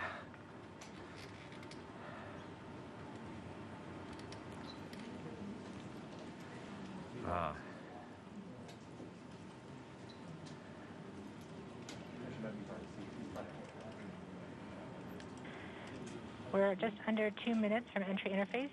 As it gets closer to Mars, Perseverance is actually being pulled in by gravity and accelerating. By the time Perseverance reaches entry interface point, she should be going just under 5.4 kilometers per second. We're at about 90 seconds from entry interface and standing by for Mars Reconnaissance Orbiter to pick up the telemetry.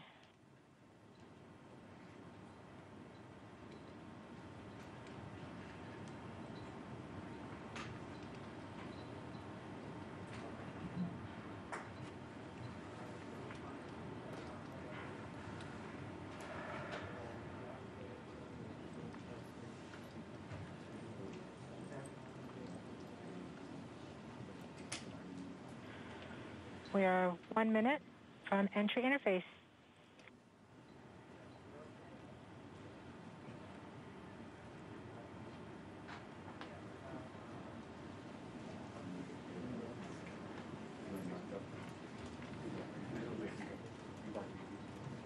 MROs are in receive mode. We have confirmation that the Mars Reconnaissance Orbiter is now relaying data from Perseverance. We're about 30 seconds from entry interface. Perseverance is going about 5.2 kilometers per second and is about 190 kilometers altitude above the surface of Mars. Confirm UHF data flow.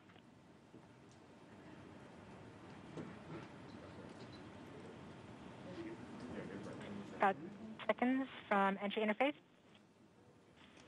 5.3 kilometers per second and an altitude of about 150 kilometers from the surface of Mars.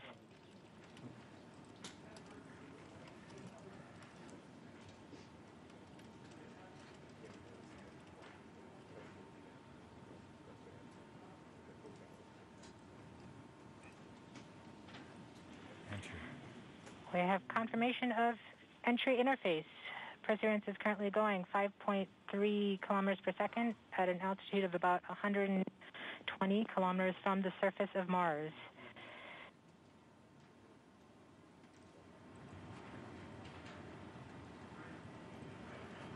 The spacecraft is now waiting until it begins feeling the atmosphere of Mars to slow it down.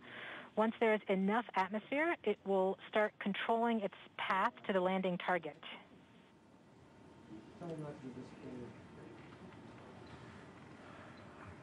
Navigation is also confirming that we can see a little bit of that slowdown of the atmosphere on the Perseverance entry capsule. Our current velocity is about 5.36 kilometers per second and an altitude of about 67 kilometers from the surface. We are probably seeing MRO plasma blackout at this point.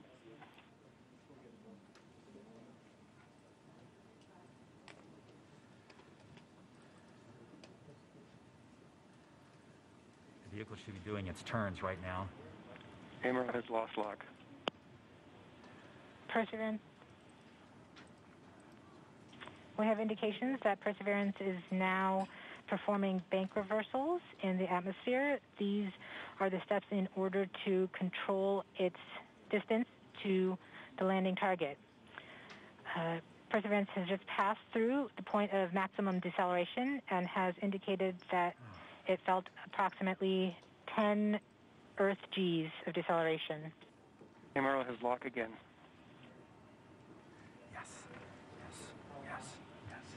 We saw a small outage of the UHF telemetry from Mars Reconnaissance Orbiter during that peak heating phase, likely caused by the plasma blackout. Perseverance is still continuing to perform bank reversals in the atmosphere to control its distance to the landing target.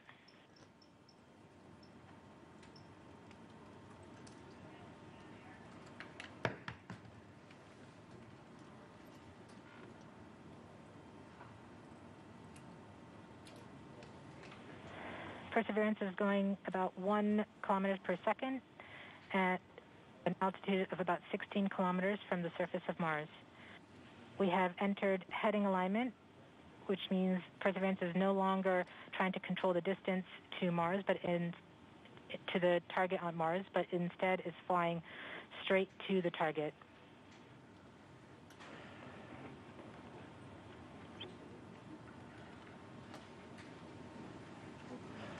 Parachute.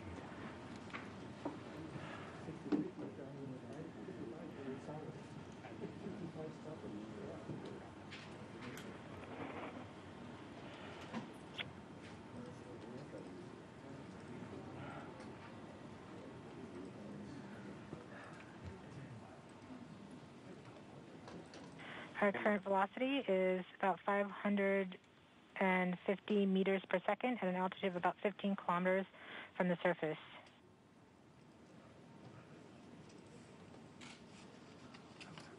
MRO's reporting good telemetry log. We are coming upon the straighten up. We are starting the straighten up and fly right maneuver, where the spacecraft will jettison the entry balance masses in preparation for parachute deploy and to roll over to give the radar a better look at the ground. Yes, yes, yes. The navigation has confirmed that the parachute has deployed, and we are seeing significant deceleration in the velocity. Our current velocity is 440 meters per second at an altitude of about 12 kilometers from the surface of Mars.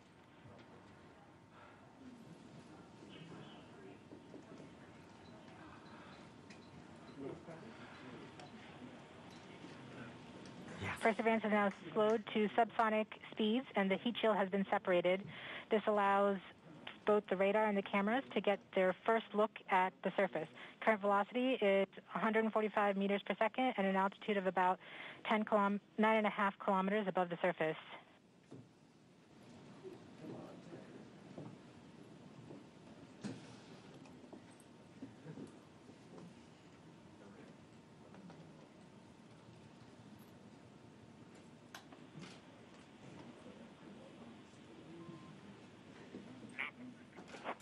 Yes, yes, yes. Perseverance now has radar lock on the ground. Current velocity is about 100 meters per second, 6.6 kilometers above the surface of Mars. Perseverance is continuing to descend on the parachute. We are coming up on the initialization of terrain relative navigation and subsequently the priming of the landing engines. Our current velocity is about 90 meters per second at an altitude of 4.2 kilometers. Almost there.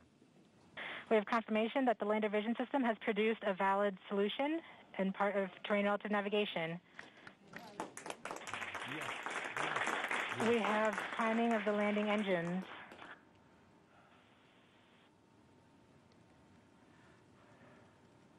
Current velocity is 83 meters per second at about 2.6 kilometers from the surface of Mars.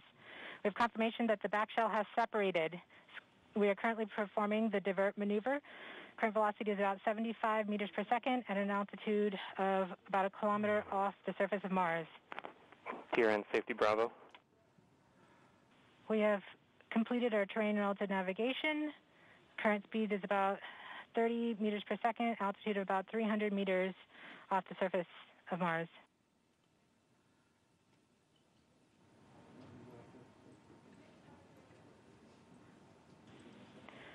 We have started our constant velocity accordion, which means we are conducting the sky crane, about to conduct the sky crane maneuver. We've lost direct-to-Earth tones. As expected. As expected. Sky crane maneuver has started. About 20 meters off the surface.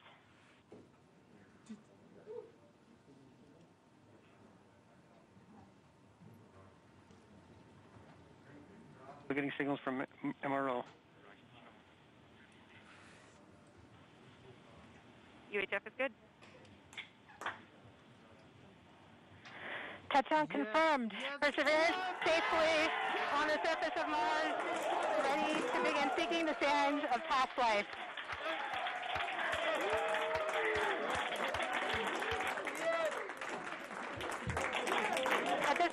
center stage has flown away to a safe distance. Perseverance is continuing to transmit direct through Mars Reconnaissance Orbiter to Earth.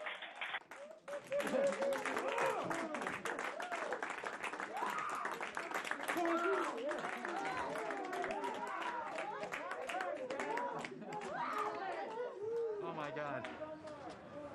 Oh. Oh. More reports, they're still getting telemetry from the lander. All right, all stations. We got it. Touchdown We're there. confirmed. We're going to wait for the images. Wow. This is so exciting. The team is beside themselves. It's so surreal. Stay tuned. We might get some pictures. That'd be great.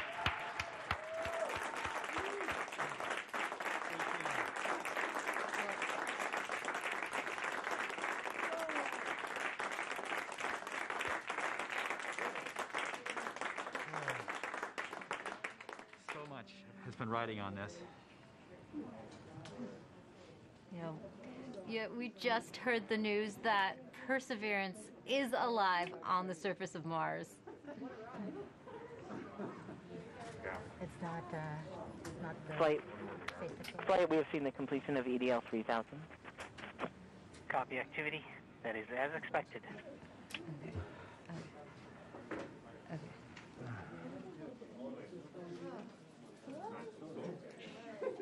MRO is still seeing a strong signal from the lander.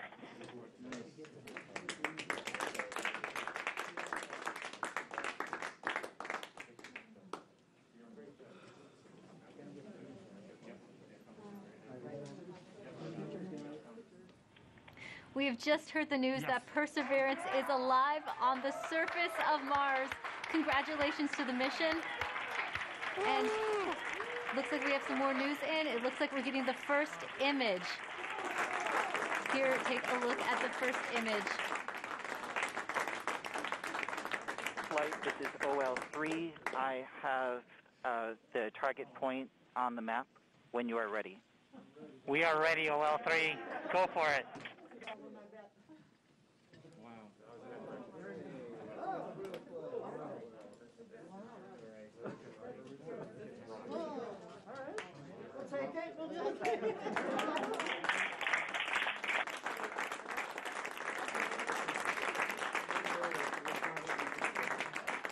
Flight, I'll be moving in, showing you the safe zone that we've landed in.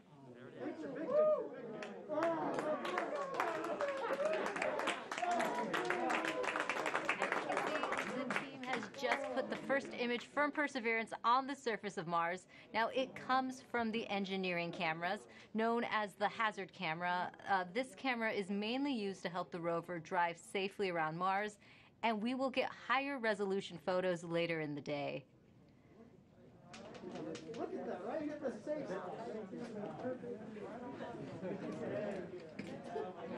Let's see our engine. Nice. This is amazing. Here's Andrew.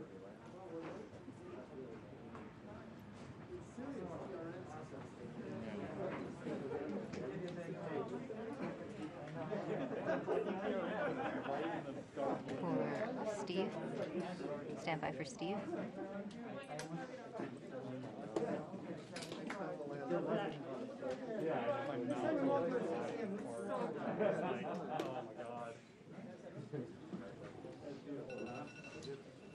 You did it. You did it. You did. You led the team. You made it happen, man. Congratulations,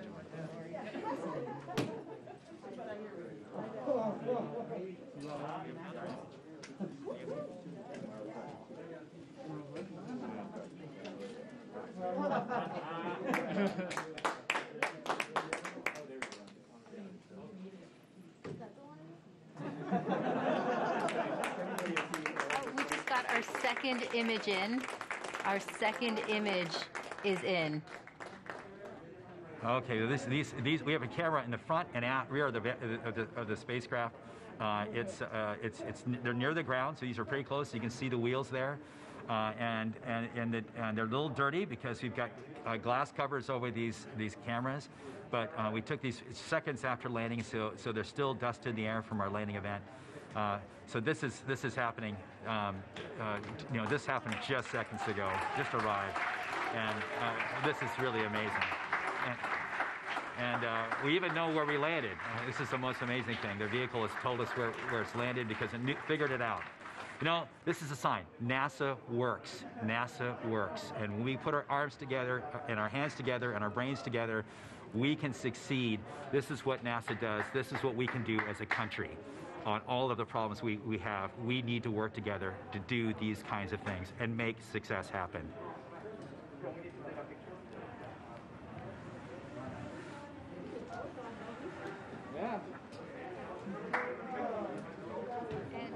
Joining us now is the acting administrator of NASA, Steve Jurasik. Steve, welcome and congratulations. Hey, thank you. What an amazing day. How does it feel to have another rover on Mars? It's amazing to have Perseverance join Curiosity on Mars, and just a credit to the team. I mean, just what an amazing team to work through all the adversity that goes and all the challenges that go with landing a rover on Mars, plus the challenges of COVID, and just an amazing accomplishment. And what does this mean for NASA and its future plans? So for robotic exploration, every time we execute a mission with new instruments, we discover new things and things we never thought we would discover. So that always informs our future robotic missions, both landers, rovers, and orbiters.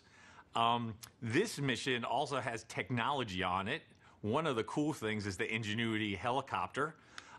It's an experiment on this mission, but if it's successful, we can use it as an science observation platform by putting instruments on it, and also use it as a scout for future rover missions. And then just the entry, descent, and landing capability. It'll allow us to land more larger, more ambitious robots on the surface of Mars. And then for human exploration, we have the MEDLI, Mars Entry, Descent, and Landing Instrumentation, which is going to give us EDL information. We have the Mars Environmental Dynamics Analyzer. It's going to give us size and properties of dust particles, because when we send people, we're going to have to deal with that dust. This is just an incredible mission because of the science and the technology, and then caching samples for a Mars sample return mission. That will be an amazing mission, the first round trip to Mars and back, and bringing those samples cached by Perseverance back to Earth to examine with state-of-the-art equipment in our laboratories here on Earth. We have so much to look forward to. And we also have a student question coming in from Landon. Let's take a look. Hi, my name is Landon Applegate. I'm in 6th grade, and I'm going to Academy for Academic Excellence. And my question is, do you think we could get resources from Mars to help on future missions, or even as like a launching point? Great question, Landon. Actually, we have an experiment called the Mars Oxygen In Situ Resource Utilization Experiment, or MOXIE, and it's going to demonstrate generating oxygen from atmospheric CO2. And that could help generate breathable oxygen, and even if we can liquefy it, oxidizer for propulsion systems. So that's a tech demo on Perseverance. And then we're going to continue to characterize the frozen water on and below the surface of Mars, and eventually try to figure out how to extract that water from the Martian soil, or what we call regolith. And then we can use that for potable water and also break it down into oxygen and hydrogen for rocket fuel. So absolutely, we're going to try to eventually figure out how to live off the land to support human missions to Mars. Thanks for taking the time to talk to us today, Steve. Thank you. And now that Perseverance has safely touched down on Mars, let's learn more about what's in store for the rover. Joining us now is Surface Mission Manager Jessica Samuels. Jessica, your surface operations team has now taken over. What are they doing now? Yes. Hi, Raquel. We are so excited here in the Surface Mission Support area. The team will do a handover with the entry, descent, and landing team and pass any critical information. And then this team behind us will be the team that does the health and safety assessments daily as we progress on this mission. And what do the upcoming weeks look like for your team? So as we enter Mars time now, the commanding team will be working overnight while the rover is asleep so that we can perform the initial checkouts of our key rover functions and our science instruments. And we have to do this all in time for the regularly scheduled communication pass, which happens in the morning. And so we will be working around the clock, making sure that Perseverance is healthy, and we will begin this exciting adventure. And can you tell me, what's it like living on Mars time? It's a little bit like constantly, flying and changing your time zone. The rover, on Earth, the rover wakes up at the same time every day, but on Earth, that's 40 minutes later. So the team is going to be shifting our work schedule by 40 minutes as we come into work over the next few weeks. So it'll be exciting and some late nights, but we're also excited and we can't wait. It's a whole new lifestyle. Yes. We also have a student question for you. This is Sophia's video. Hi, my name is Sofia Lopez, and my question for NASA is, how's Perseverance gonna survive?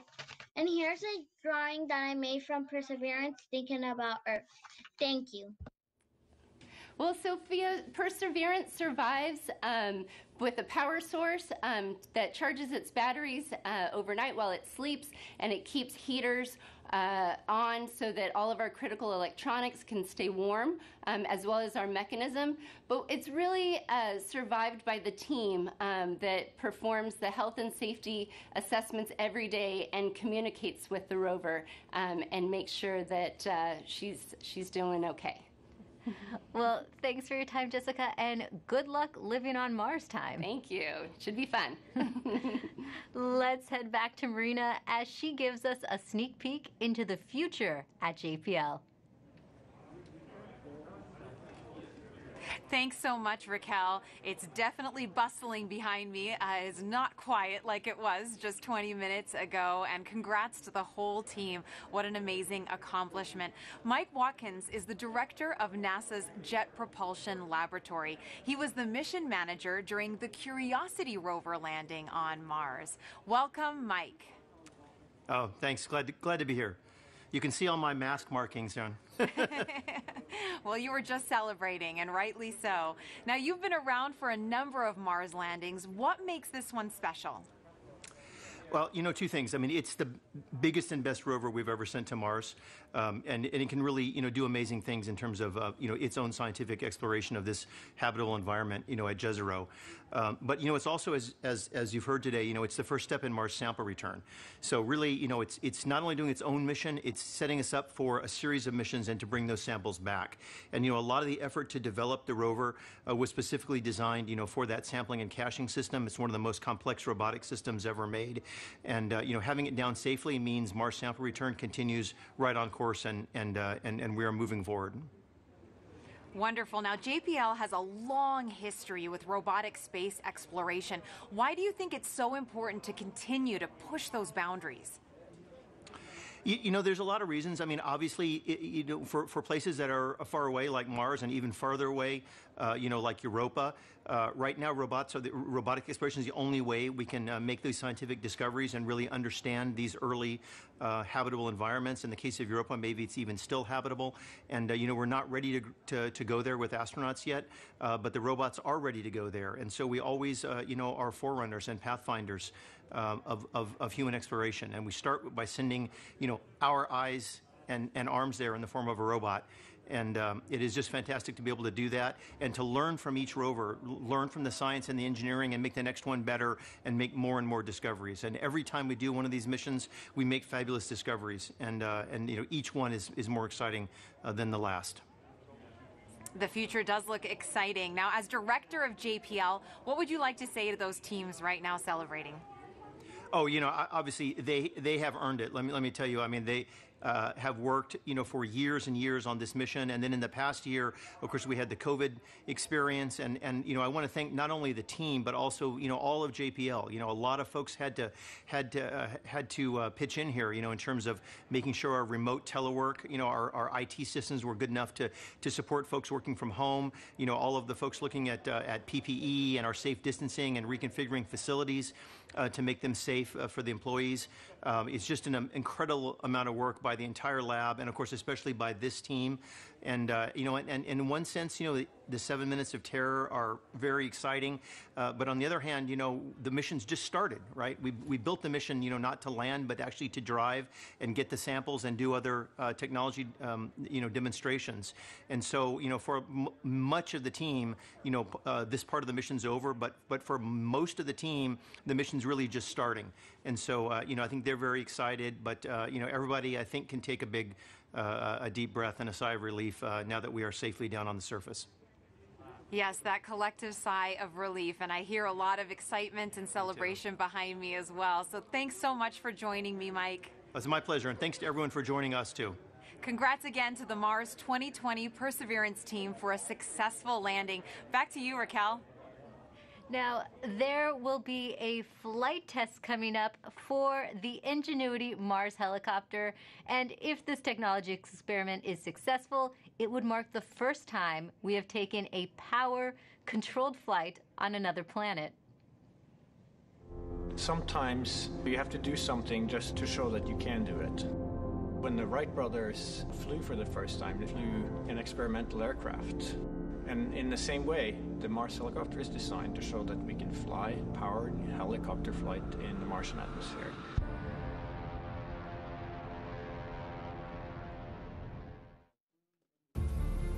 From day one, this was the unwavering dream of our team, to get our helicopter launched to Mars so that we can get that opportunity to do that very first rotorcraft flight test in the actual environment of Mars. It's extremely difficult to fly at Mars because the atmosphere is so thin. Compared to Earth, at Mars it's less than 1%. So the first and foremost challenge is to make a vehicle that's light enough to be lifted. And then the second is to generate lift. The rotor system has just been very fast. 2,000, 2,200, 2,400, 2,600. We're spinning between 2,000 and 3,000 revolutions per minute, and it takes a lot of energy. So it's that balance of a very light system, yet having enough energy that's needed to spin the rotor so fast to lift, and on top of it, having to design in the autonomy. It has to be fully autonomous from the time it takes off to the time it lands. What we do on the ground is we plan the flights, and so we determine from here where we want the helicopter to go. Our experiment window is 30 Martian days. So we have planned up to 5 flights of incremental difficulty. The very first flight, the main thing is we want to get the legs off the ground, and so we will basically go up about 3 meters, and we'll hover there, and then we'll come down again, and that will be the first, really major milestone. Most of our flights will be at the 3 to 5 meter height. We will be going horizontally again at a few meters per second, probably go out, 50, 70 meters and come back. In successive flights, we'll probably push that further, try to go further. So our priority will be to get back engineering telemetry and not so much images, but I'm sure we'll return a few, because they'll always look cool. At this point, we've tested all we can on Earth. We have mathematical models that shows how it will fly at Mars, and we've tested it in the simulated environment that we can create on Earth. It really is time now to do the real flight test at Mars. Nothing is a given, but we have done everything we can in terms of a test program here on Earth. The vehicle's performing extremely well so far. It's been doing exactly the right thing, even right now when it's bolted onto the Perseverance rover. So there's a very good chance that we'll pull it off, yes. But it's still high risk, and none of us forget that you could have a glitch that, could mean end of mission, yes. It's going to be exciting, reacting to any surprises we have. We can't wait. What's really most important is everything we're learning here is for the future rotorcraft systems that we want to introduce into space exploration. Mimi Ong is the project manager for Ingenuity. She joins us now as they await a chance to check out their helicopter in the coming days. Welcome, Mimi. Thank you, Marina. Oh my goodness, we've been talking about this for months, Mimi. Did you ever think you'd be here at this point? I mean, what's going on in your head right now? This is super exciting. You know, we have been working on Mars helicopter for over 6 years, testing and carefully designing it for operation at Mars. So what's going through my mind? Ingenuity Mars helicopter is finally at the destination that it is designed for. Now that Ingenuity is on Mars, what is the timeline you hope to accomplish as you move forward? We have a series of major milestones between now and Ingenuity's first flight. So tomorrow we'll turn on the helicopter and its base station to confirm health after experiencing the dynamics through the EDL just now. And the next major milestone will be when the rover deploys the helicopter to the surface.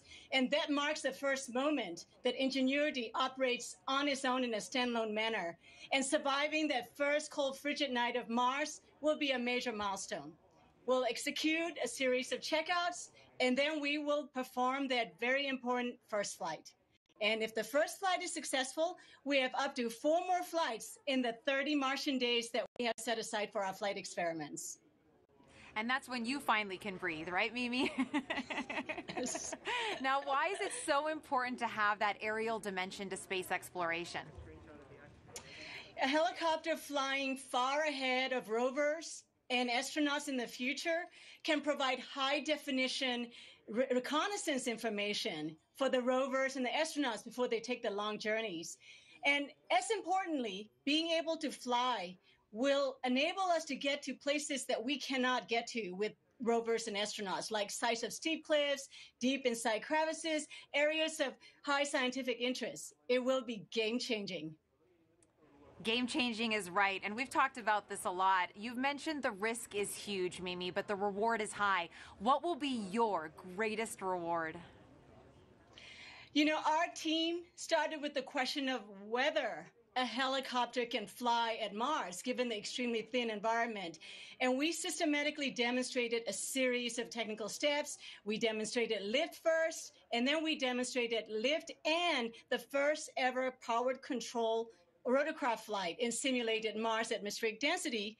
And then we went on to build the full-up helicopter that can not only fly, but operate and survive autonomously at Mars, all under 1.8 kilograms, about 4 pounds.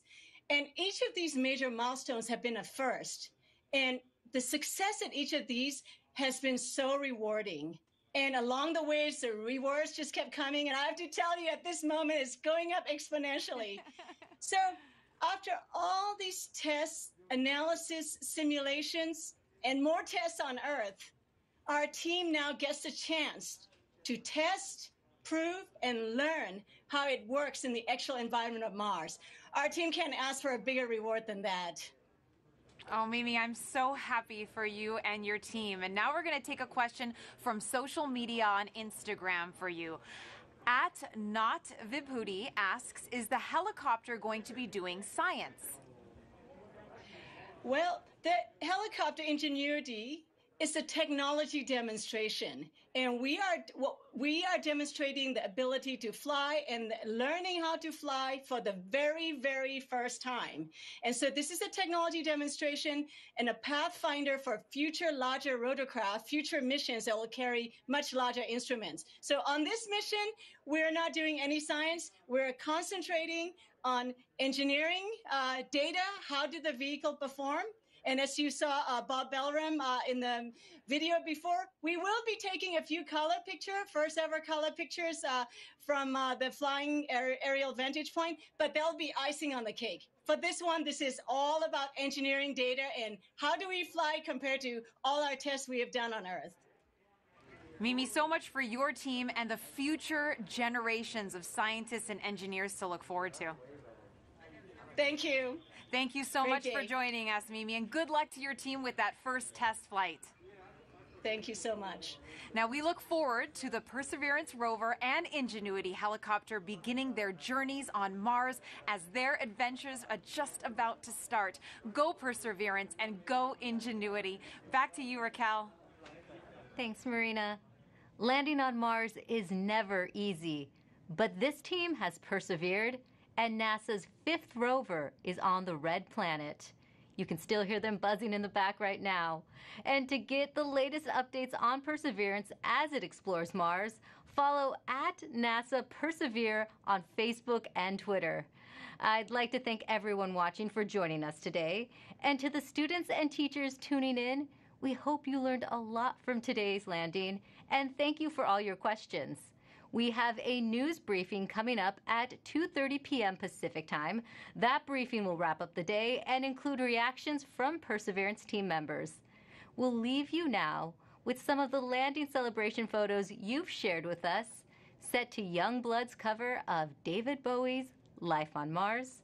I'm Raquel Villanueva. Thanks for watching. It's a god-awful small affair to the girl with the mousy hair, but her mommy is yelling no, and her daddy is told her to go, but her friend is nowhere to be seen. Now she walks through a sunken dream to the seat with the clearest view, and she's hooked on the silver screen. But the film is a saddening bore, for she lived it 10 times or more. She could spit in the eyes of fools as they ask her to focus on shadows fighting in the dance hall. Oh man, look at those cavemen go.